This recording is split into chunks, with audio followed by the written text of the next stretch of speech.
Hello there, everybody. I want to welcome you back to One Idea Away in our current episode. I'm looking forward to today's conversation because I actually think it brings together three topics that I really enjoy bringing about on this show. It's kind of a little convergence of a few of these things. The first is transitions.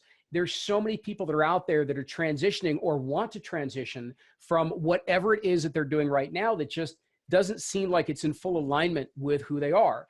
And yet we don't really get into the details of what is it like to go through something like that? How do we transition out of something that seems to maybe even be working pretty well for us? And how do we walk away from that to something new? So I want to highlight some of that story, and we're going to get into that today with our guest.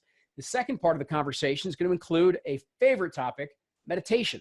Meditation has been part of my journey for the past 10 years. I've done transcendental meditation, TM. I've done mindfulness meditation. I've done other meditations and centering practices, all of which are meant to connect me more and more to who I am, but also give me a recentering point day in and day out so that I can kind of clear out some of the things that are going on in my mind and in my heart. The third element that comes together is we're also going to talk a bit about community. And the way that we're probably going to frame some of this is actually also around that idea of connection, which I know you guys hear me talk about all the time, because so much of what we're wired for as human beings is to connect with one another, but also the way in which we connect with ourselves and bring that part of ourselves out into our lives, into our relationships, into the work that we do, so that we feel that we're living a life that's congruent to who we really truly are. But that can be done in community. We don't need to do all of this work alone. Matter of fact, it's even better, times even more rewarding when we walk this path together. We're gonna get into all of these topics on today's show. And as my guest, I'm really, really happy and honored to have Jesse Israel with us. Jesse's a social entrepreneur, public speaker, meditation teacher, and his mission is to help leaders to be exactly who they are meant to be. As a co-founder of Cantora Records, get this, because this is part of the transition we're gonna talk about. Jesse signed multi-platinum bands like MGMT, advised rappers like the Wu-Tang Clan's, GZA, and oversaw the label's tech investment fund. He used that background, get this, used that background in the music industry to create accessible points for people to get into wellness and meditation.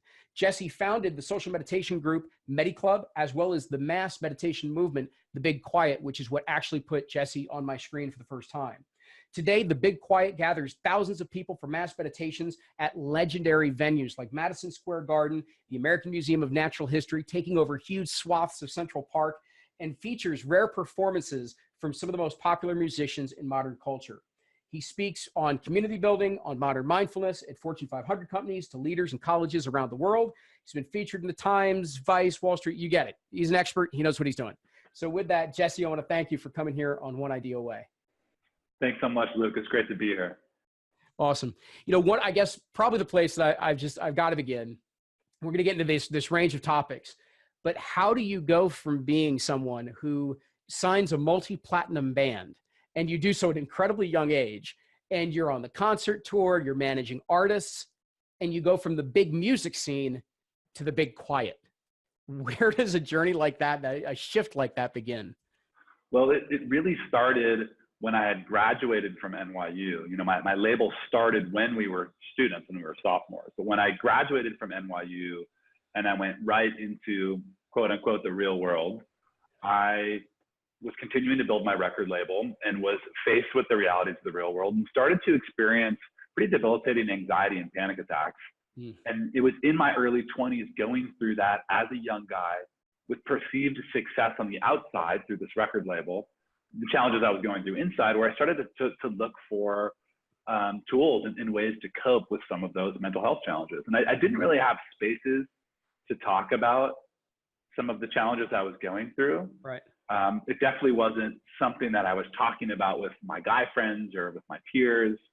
And although some of these similar mental health challenges had run in my family, there wasn't much conversation about it at that time in my family. So it was kind of a personal journey for me to start to find tools. And I found meditation while I was still running this popular indie label. And it was a really valuable tool. It was really transformative for me to get into meditation. I had a daily practice that changed a lot for me. That was the first piece to answering your question, as meditation came into my life. And the more I was practicing regularly and the more that stress and anxiety started to shift out of my body, I started to become a little bit more clear about what I wanted to give myself to. And that first showed up as new ways to operate within our record label. At the time in my early 20s, I was really interested in not only signing bands, but also developing tech startups. And the tech scene in New York was really growing then. Yeah. So I was able to start to blend together those interests and passion points. And we raised the technology fund. And what we were doing is we were investing in developing bands while also investing in and developing tech startups and helping them make sense of the music industry. So that was really exciting to sort of push into a new space. And then after a few years of getting that off the ground, building some technologies, investing in some technologies, working with more bands, it became clear that it was time for the next chapter, which I could really feel in my gut and in my body was time to move beyond the label that I'd been running and the tech fund that I was overseeing, and to really step into the unknown and to do something different that woke up and put into practice some of these other skills that I had given myself to in ways through the music industry, but felt like there were new opportunities to really bring them to life. And I could speak more to what those looked like and some of the experiments that I did along the way as I moved out of my label and transitioned into the big quiet. But that's the high level version of how I got there. You know, it's interesting because I think I've heard this before and maybe even hear this most often, is that one of those starting points for a lot of people to find their way into meditation comes usually actually out of stress, anxiety, high pressure. And it's one of those types of things that we do that helps us start to create a reset. And what you tuned into, which is also, again, part of that meditation journey that I think others experience, is that as you begin to get a little clearer, a little calmer, now all of a sudden you're starting to pay attention and see different things unfold for you that probably at that point you were just running past head down, trying to keep up with it all. I'm curious what were maybe some of those maybe initial signs for you that where you were was no longer where you were meant to stay? Great question. And also, I love the way that you just framed meditation as something that does more than just help stress. But once it helps stress, it starts to allow us to get more clear about what we're here to do and who we want to be. So I love that framing. Anyways, to answer your question, some of the initial things that started to bring up this realization that maybe it was time to move on really came through experiments in ways that I was spending my time outside of work. So I was really grateful to be running this record label and this tech fund. It was cool, it was sexy, it was exciting. But I kept feeling called to doing experiments where I could gather people outside of a concert setting. I would go to concerts and see people singing the lyrics of songs together in unison, total strangers singing together en masse. I love the power in that. And it reminded me of growing up, going to temple and singing in community and the power in that. So I would get tastes while running my label that there was something about gathering people to connect that excited me. So I started doing these experiments. This is while I was running a label, on the weekends, on the side, where I started finding other ways to gather people. The first was an experiment called the Burger Boys. The idea was to gather men to come together and have a burger, drink a beer, but also to talk about the real stuff that was going on in our lives as men. And it was really powerful. We would meet every 2 weeks. We essentially formed a men's group under the guise of we eat burgers and drink beer. And it was really valuable to have that support and to have that sense of community in New York. I'd never really had something like that before. And I loved organizing and I loved leading those groups. And that extended into another experiment that I did also on the side when I was running my label, which is the Bike Club, which you and I have talked about previously. It's called Cyclones. And the idea there was, how could I create a canvas for connection that went beyond a dinner table, which is what we were doing when we were having burgers. So I was like, no, the streets of New York are endless. So came up with an idea for people to come together on bikes. We'd meet at a location. There'd be a surprise destination that we would ride to. People would connect, they'd have fun. We'd go see parts of the city that we'd never seen before, come back, have an after party. And through that process and organizing those rides, I think the first one was maybe 18 people, I saw that people really valued having the permission to connect in a new social way outside of a bar or a concert or a club. And I also saw that people were falling in love. We had people that met on these rides who got engaged. We had people starting businesses together. Best friends were forming. And again, to go back to your original question, it was through that experience where something lit up inside of me Yeah. when I was facilitating these experiences for connection and for community. I loved leading those groups. I loved leading those rides. I loved standing up in front of everybody on a park bench and being like, all right, everybody, this is where we're going. This is what we're doing. Yeah. And eventually we introduced a social impact initiative within the bike club where we were not only riding for the fun of it and to go on adventures, but also to raise funds for bike share programs that we were creating in rural Tanzania, where people go many miles without really on feet. It was specifically for students who would walk up to 20 miles to get to school every day. Anyways, it was a blend of using my skills in other ways outside of my regular job that allowed me to go, there's something else, there's something more. Yeah. And I was trying to figure out how to put it to practice and into use within my label and within my company. But the more I did it outside of the job and the more I realized that they were just two separate things, the more it became clear that it was time to move on and to explore the unknown. That's really interesting. So, and I think, let me break down a couple of quick things. One is that the experimentation is such a crucial part of figuring things out for ourselves, right? When we're starting to recognize that maybe this isn't quite fitting, or maybe I just need to try some different things on, maybe I need to shake things up a little bit. Being able to find those ways of experimenting and trying things on for size to see what comes out of it is at times a part of the process that we overlook. Like if we think about changing careers or something like that, we usually just create this tunnel vision view, right? Of, oh, I've got to try and get somewhere over there, as opposed to just testing and feeling and being a little patient even in the way in which things unfold. And I think the other really interesting thing is, because you did it in community, because you did it as gatherings, I've also got to imagine, and it certainly sounds like it from what you shared, the diversity of views that end up getting shared, not necessarily on your issue or something like that, but just opening you up to different perspectives, different ways of people orienting to life and things that light them up that you never thought about, maybe even on your own. So true, man. Yeah. I love those articulations. And I got to say that by feeling the power in community in the way that you just described, right? By being able to feel not only supported by other people and to be able to support other people, but to get different ideas and viewpoints from groups, was such a critical part of not only what I wound up doing and what I do today, but a critical tool in figuring out what I wanted to do. Yeah. And having access to community in that way is so valuable. And unfortunately, it's really challenging to find, especially for people that don't connect with religion, like so many people these days.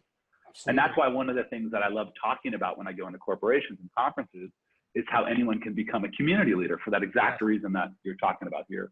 But the other thing that you said that really resonates is when I left my company and experimentation was sort of the means for me to figure out the next thing, I didn't know what I wanted to do next. The compass that I had to move forward was based on knowing what I didn't want to do any longer and what felt right in my gut. And that was really interesting, to move forward without the clarity. And something that felt different than what most of my peers were doing, different than how I was raised, right? Different than how a lot of society worked around me. And there was a part of that that was really exciting. And then there was a part of that that was really isolating. Yeah. And talk a little bit about that. Because I mean, I think that's, when people go through a transition, whether they have the clarity or if they don't have the clarity of exactly what's coming next, we almost get trapped by this idea of good enough, right? So what's going on in our lives is good enough and it's working to some degree. We're getting benefits from it. And it's almost like, how do I disrupt a status quo that's really not all that bad and completely just kind of toss it to the wind for something that, even if I have clarity of where I'm going, I don't really know where this is going to lead or if this is going to work. Right. What were you able to marshal within your own energy to kind of have the courage to step out, especially not knowing what was going to come? How did that take place? I really attribute it to my daily meditation practice. Yeah. And I'm not just saying it because it's the work that I do today. Yeah. It actually has a lot to do with why it's the work that I do. Yeah. That, I was maybe 3 or 4 years into a daily practice, and it created so much clarity within myself that I could no longer ignore the feelings of, Jesse, it's time to evolve and grow into something new. Yeah. You know, if I wasn't meditating, it may have been easier for me to just have stayed in the role. By the way, what a cool situation to be in, right? To have a record label, to be investing in startups. I mean, I was always so grateful for that. But it was my meditation practice that allowed me to hear and feel in my body that there was something more for me to be doing and for me to use my skills in different ways. Yeah. So the practice gave me the clarity. I'd also say that the practice gave me the courage to step into it. Mm-hmm. And once I stepped into the unknown, once I made that decision and said, I'm going to follow my heart, I'm going to follow my gut on this, the things that were incredibly meaningful for me through that transition were continuing to meditate. Yep. And I really recommend this to anyone that's going through career transition, is to pick up a practice. Even if it's just, a few minutes a day of mindfulness, or if it's something more extensive, like you mentioned, TM or Vedic meditation, or what I teach, which is called One Giant Mind, which is similar, which is a more extensive 20 minutes twice a day practice. But to pick up some form of a practice and to have people in your life that you can go to, that you can share about what's going on in your life and the journey, and have someone hear it, reflect it back, see you, hear you. If that's a coach, if that's a community, if that's a small group gathering, if that's a circle. Those are so valuable for me to make those steps. That's incredibly helpful. And it is. And I think something else that I also found, I'm just kind of curious on this one that just kind of popped in my head. What I found in my meditation practice, as I got to and continue to get to know myself even better at deeper levels, you also find that you don't take yourself and your identity as seriously as you once did, right? So it's like when you're making those decisions and it feels like it's really constraining or really difficult to walk away, how much of that is your identity saying, wait, if you do this, who are you going to be? How are people going to know who you are? I think I've even heard you talk about, the issues of the comparing mind, the comparisons that we make to other people and where they are. You can get so caught up in that. And yet meditation also helps some of that begin to melt away, where you're like, oh, that's just some of the silly stories I tell myself. I'm just kind of curious how that unfolded for you. I love that you said that. It's so spot on. And I'll tell you, this is something that I'm still dealing with in a very real way, right? And there are many elements of my life that, even though I meditate regularly and it's the work that I do now, I'm still very much challenged by stuff and going through my own shit. And identity continues to be one that's challenging for me. I agree with you that meditation has allowed me to make big shifts there, but it's still very much something that I'm challenged by. I could tell you this, that I identified so much with being this young guy that had signed a successful band and had a record label and saw this success early on. And when I made the decision to leave that and to explore the next thing without knowing what it was, after the period of excitement started to settle, of, I'm in the unknown, kind of that great leap, I then had to sort of readjust to what it meant for me as a guy who at the time was about to turn 30, what it meant to me as a guy that was about to turn 30, to be living in New York City as a man with very successful entrepreneurial creative peers. And when people say, what do you do? For me to go, well, I'm trying to figure that out. That was really confronting for me. And it became really easy for me to beat myself up about that. And I got to say, it continued to be challenging, even when I started the Big Quiet and Medi Club came to life, and I started to get, booked to do these awesome speaking gigs and stuff that's been so gratifying. And even as these things grew, it was still really confronting for me to say, I am a meditation teacher, or I'm a community builder, or my work is to gather people to meditate and to have real conversations. Those things felt so small compared to the way that I used to be able to answer the question, which was, I run a record label. Wow. I have a tech fund. And I got to say, it was that relationship to how my identity was attached to what I was saying and how I was perceived by other people outweighed the purpose behind what I was doing, which is the reason why I went and did it in the first place. And this has continued to be a battle, right? Even to this day, which is, I do this work that I believe in, that builds me up, that is totally empowering for myself and for others, is also incredibly challenging. But there's so much good in it, but I still allow myself to I still really beat myself up often about how it's perceived within the realm of entrepreneurship and my very successful friends. And, these are realities, right? Like we can't look past the reality of finances and money. But I definitely put an extreme pressure on myself as it relates to my identity and the work that I do today, for sure.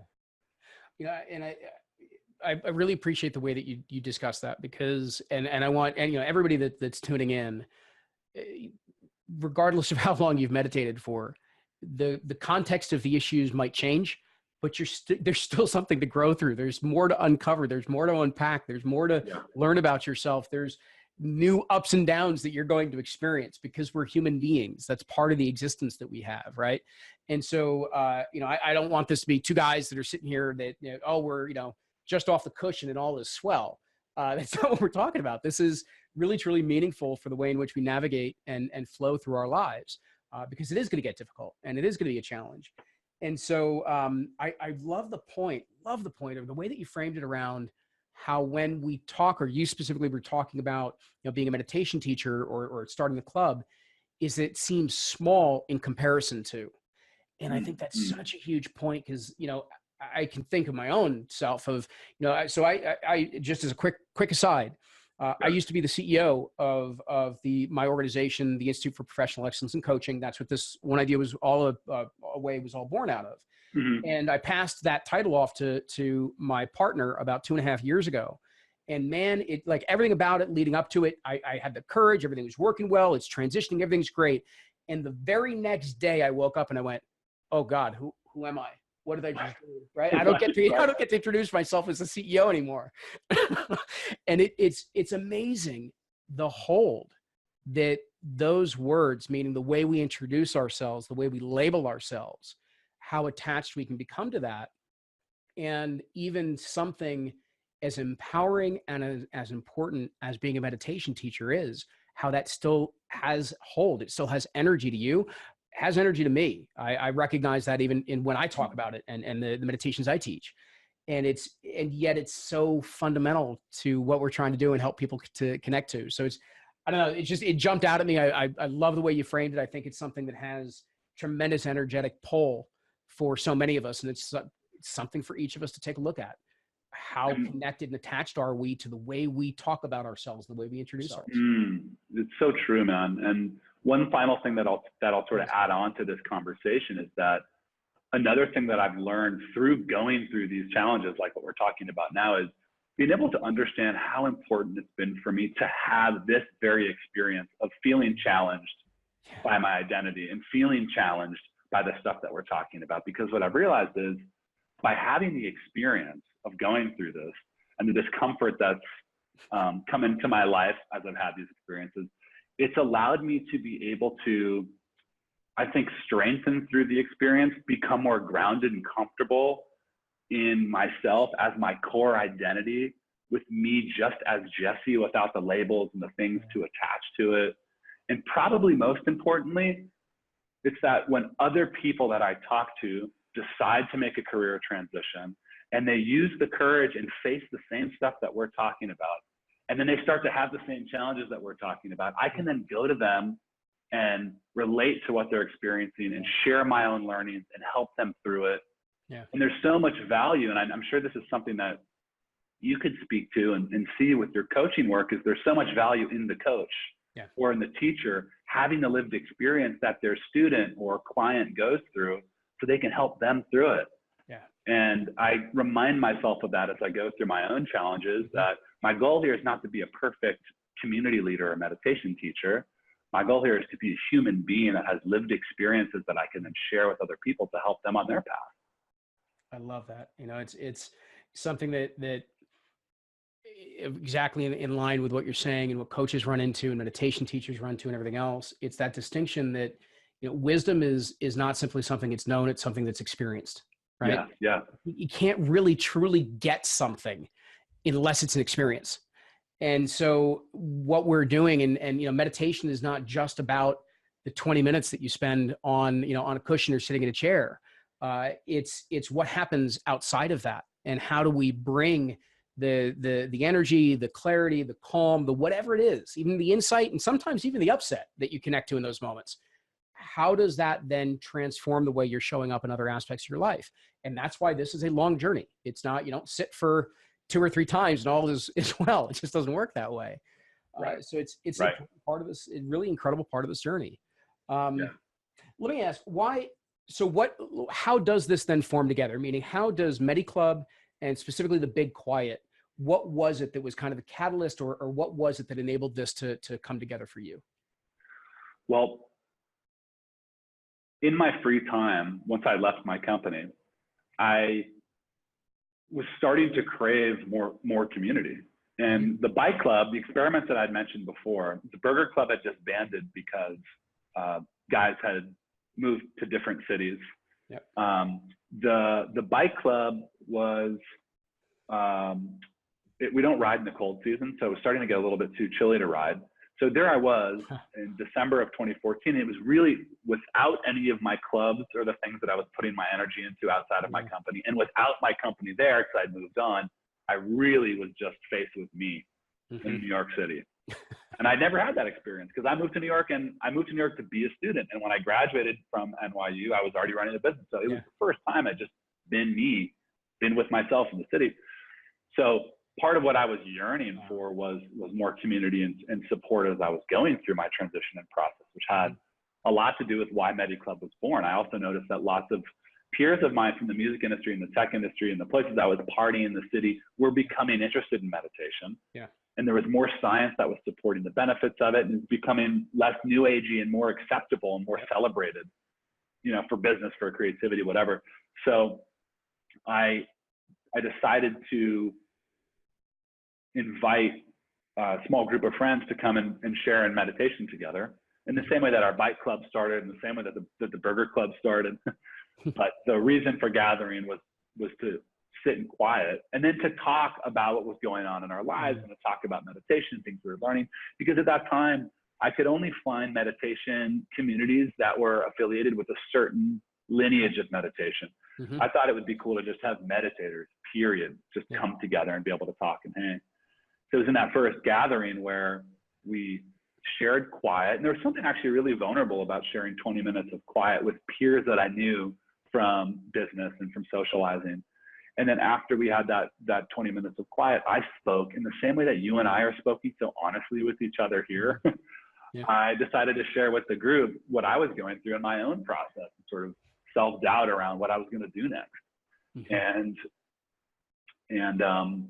opened it up to a conversation where other people in the room with perceived success could speak honestly too. And this beautiful thing happened where we all realized that we were pretty much going through the same thing, more or less. And had never talked about it or communicated about it with each other. And because of the way that we saw each other online and through our successes working together, there was no ability for us to perceive that the other person was going through similar challenges. So it was like we broke down this wall, and then we were all able to go, we're all human. It's not just me. We're all human together. And that sense of belonging and healing and validation that occurred in that first gathering was so meaningful. And in that moment, I had this download where I realized this is a big part of what I'm meant to be doing in this next chapter in my life. And I continue to give my energy to building this community. And Medi Club started to grow. We did it every month, same format, meet to meditate, talk about real stuff. And it just grew. And by the 4th or 5th one, we had 100+ people showing up for these gatherings. So I realized that there was an opportunity to take that value system and those core ingredients of share quiet, talk honestly, do it in an accessible setting, and spread that with the rest of the city, open that to the rest of the city. And that's how the Big Quiet was born. And again, this was still an experimental phase. I wasn't making money doing any of this. We weren't charging for any of our events at that time. We weren't working with brands. But I felt into this as a big part of my life's work at that moment in my life. So I kept going with it. Meanwhile, the maybe, 8 months or so of savings that I was able to hold on to from my previous business was burning out. And that was freaky. Absolutely. Sure. But I stayed with it, and Medi Club continued to grow on a monthly basis. The community became more robust. The Big Quiet started to get invites to host these mass meditations and these special moments at different iconic locations. And within the first year of doing that work, I started getting consulting opportunities to help people build their businesses in the meditation space. This is when people were starting to raise capital to launch meditation studios and apps and co-working spaces. And it was the coolest thing that within only 1 year of dedicating myself to the work of community and meditation, I was getting paid as a consultant to help people within businesses that focused on community and meditation. And that was a really cool moment for me. It felt so good to get that first check.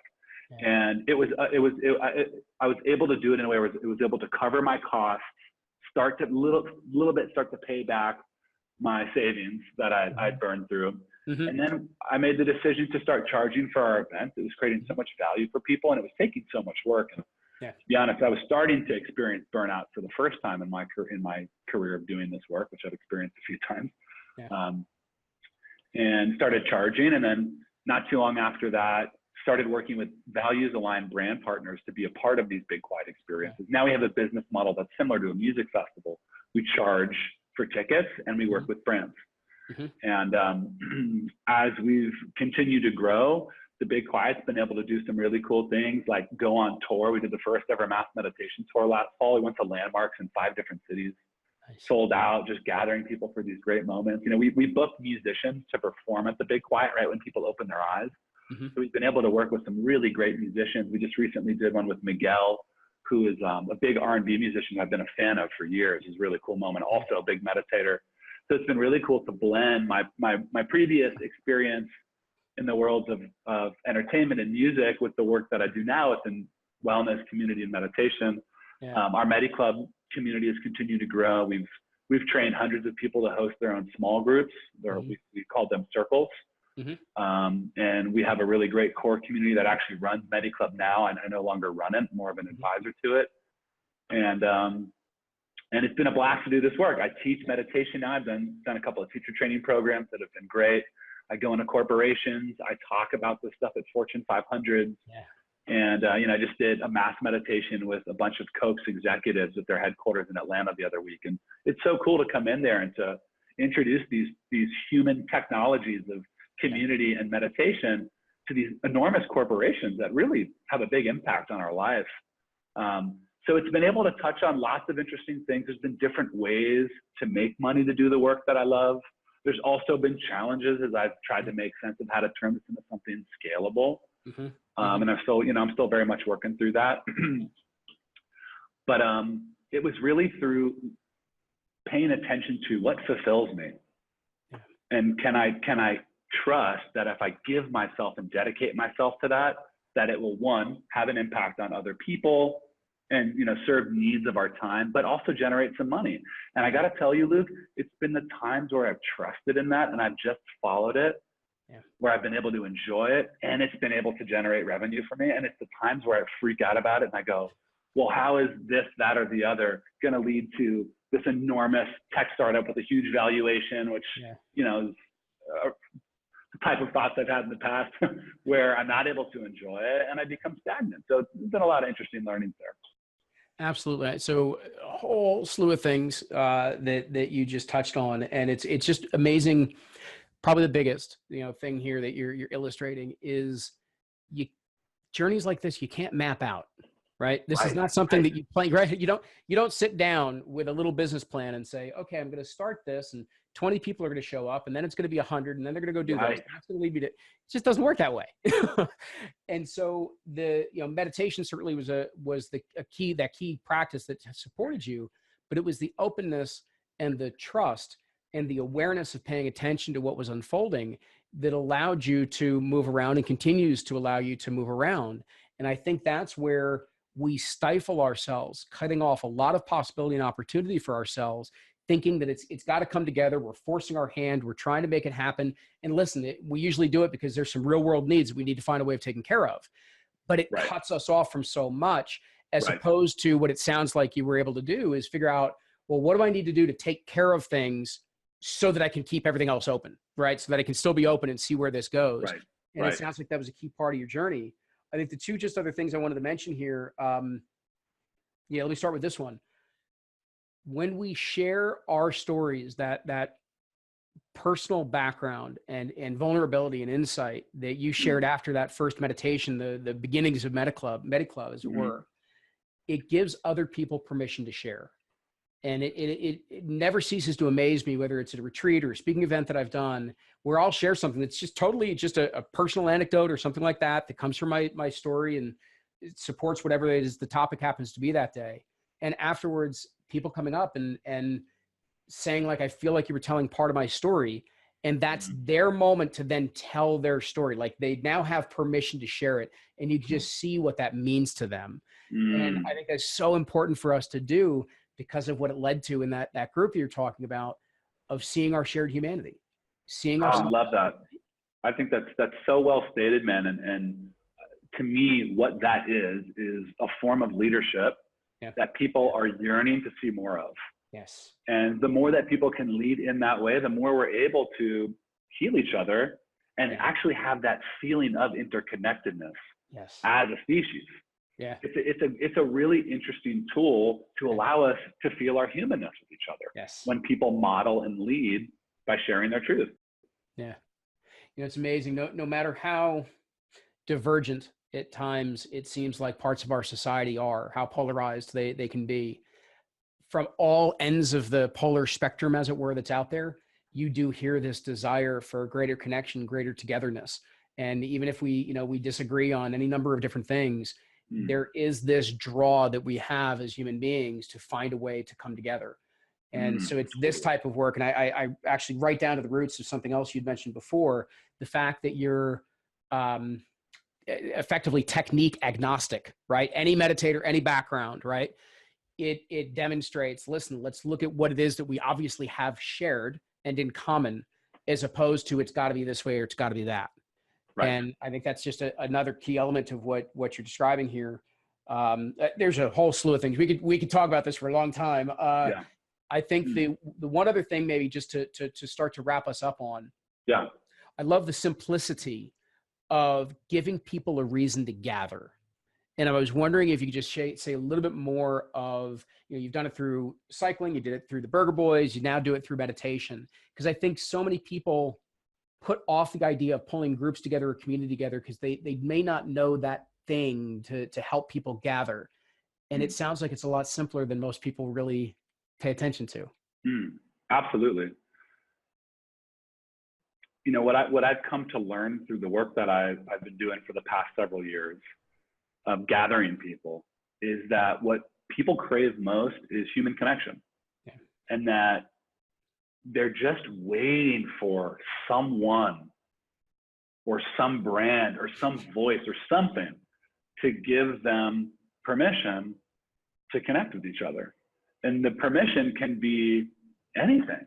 It can be eating cheeseburgers, it can be riding bikes, it can be meditating, and these are just my own personal examples. When I talk about this stuff at corporations, I give examples of how all sorts of different people have created this permission. And people that are not necessarily, well-versed in building businesses, or people who are not necessarily charismatic leaders. It's the type of thing that anyone can do, as long as we're willing to find a reason to gather around something that we care about, extend an invite to some people, and then let the connection organically happen. Okay. And what I like to encourage people to do, because I really believe that anyone can be a leader, especially when it comes to gathering humans when we need each other most, is to just try and experiment. Yeah.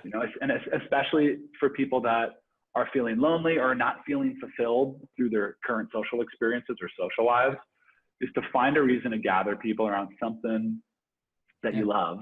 Yeah. And I spoke about this at a Fortune 500 recently, and I did a little I do an exercise sometimes afterwards where I invite attendees to break into groups and then talk about if they could put their hand up and start their own small community or group to facilitate the type of connection we're talking about, what would it be? And it just gets people's ideas flowing. And oftentimes when I do this exercise, and I saw this most recently, someone will say something and someone else there will be like, I love that too. And at this recent talk that I did, someone was like, I want to do a scary movie club. And they formed a Scary Movie Club that meets outside of work. It's been a great way for them to build bonds and create friendships as employees and as friends. And it's as simple as that. And of course, this stuff can also extend to maybe more serious matters around politics, around social justice. My tendency is to, as a leader, is to incorporate joy and fun into these connective experiences. Like I really love the balance of levity and gravity, but it doesn't mean that you can have one or the other. You totally can. You can have them both. You can have them individually. I love the simplicity of it. You know, it's when you connect to just something that's simple, something that you love, like you said, a scary movie night, perfect example, Burger Boys, meditation. There's any number of ways that we can approach this. And it reminds me of I wish I could remember exactly who said the quote. Somebody indicating, I always used to say someone should do something about that. And then I realized I was somebody.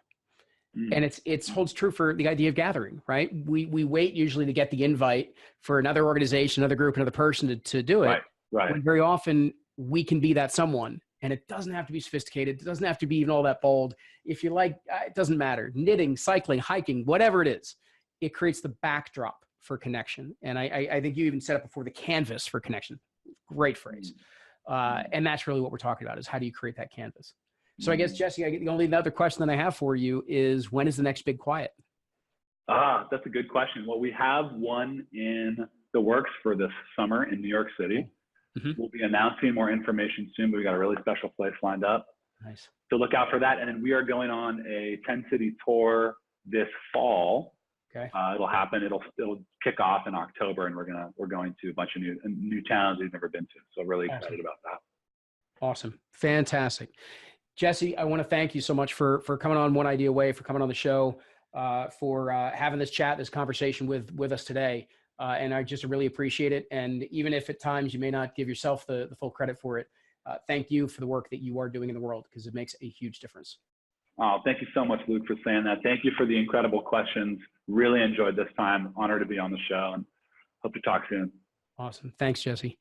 For everyone, maybe it's just a handful of things. Number one is, remember, you are someone, meaning that you can be the person who gets something going. You can bring people together and you can gather. Number two, one of my joys is meditation, simply because it used to be this thing that I was skeptical of. I kept it at a distance. It was something that was new agey and weird. And now it is like bread and butter to my life because of how much it has opened up. And you've heard the just extraordinary journey of what Jesse's been through, and the clarity, the calm, the intuition it can open up, so many different things, as well as just, if nothing else, learning how to trust yourself at a whole new level. So check out those things that you're interested in, experiment, explore, check out meditation, check out a community group, or start one on your own. Any number of things for you guys to take away from today's chat. So once again, I want to thank you for dropping in on One Idea Away. And as always, continue to enjoy the journey. Check out IPEC's coach training program at ipeccoaching.com/OIA. And of course, to find out about all the conversations, events, gatherings, all the things that we've got upcoming, then head on over to oneideaaway.com/community. Thank you for listening. I hope you've enjoyed it. And if you have, please do us the favor of subscribing, reviewing the show, as well as sharing insights or comments that stood out for you in this episode.